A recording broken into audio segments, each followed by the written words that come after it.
छत्रपति संभाजीनगर ग्रामीण पुलिस ने तेज और सटीक कार्रवाई करते हुए 25 लाख रुपए लूटने वाली गैंग को कुछ ही घंटों में गिरफ्तार कर लिया। धुले सोलापुर हाईवे पर बैंक कर्मचारियों को धक्का देकर आरोपी नकद लेकर फरार हुए थे।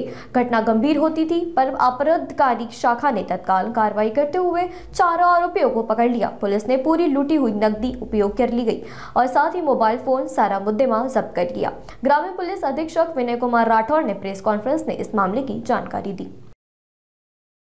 काल पाचड पोलीस स्टेशन जिल्ह्यात छत्रपती संभाजीनगर ग्रामीण या ठिकाणी पैठण जिल्हा मध्यवर्ती सहकारी बँक आहे, त्या बँकेचे काही 25 लाख रुपये एक गणेश आनंदा पहिलवान 59 वर्षाचा सेवानिवृत्त त्या बँकेचा कर्मचारी आहे। तो एका बँकेतून दुसऱ्या बँकेत घेऊन जात असताना ही सदरची रक्कम दोन अनोळखी इसम अचानकपणे रस्त्यात आले आणि त्यांनी ते पैसे जे आहेत ज्या गुन्ह्यामध्ये होते ते जबरदस्तीने हिसकावून ते पळून गेले होते।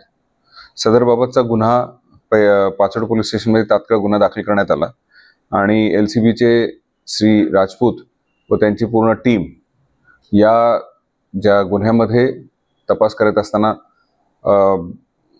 दोन टीम त्यांनी तयार केल्या होत्या आणि जे टेक्निकल एनालिसिस करत असताना असं एक लक्षात आलं की त्या ठिकाणी त्या बँकेमध्ये एक व्यक्ती मागील 2 वर्षात तिथे कधीच आला नव्हता।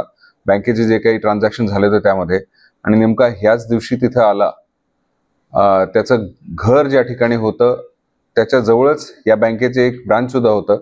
तिथे न जाता इथे आल्यामुळे ते संशय बळावला आणि त्यामध्ये अधिक तपास केला असता त्याला ताब्यात घेण्यात आले आणि त्याला विचारल्यानंतर त्याने तो गुन्हा कबूल केला। यामध्ये त्या आरोपी बरोबर इतर 3 आरोपी सुद्धा होते। त्या तिन्ही आरोपींना ताब्यात घेण्यात आलेला आहे आणि 100% रिकव्हरी झालेली आहे। एकूण 25 लाख रुपये गेले होते।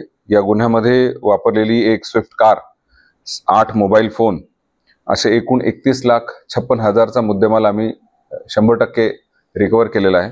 मला असं वाटतं की यामध्ये एलसीबीची टीम याचं खूप महत्त्वाचा रोल यासाठी आहे कारण गुन्हा होऊन 12 तासाच्या आत सर्वच्या सर्व आरोपी अटक झाले आणि 100% माल रिकव्हर झालेला आहे। या आरोपींचे नाव आहेत भरत राजेंद्र रुपेकर, विष्णू कल्याण बोधणे, सचिन सोलाट आणि विशाल दामोदर चांदणे। या 4 आरोपींपैकी दोघांचा गुन्हेगारी पार्श्वभूमी आहे। जो मेन यामध्ये ज्याचा मास्टरमाइंड होता तो भरत राजेंद्र रुपेकर होता।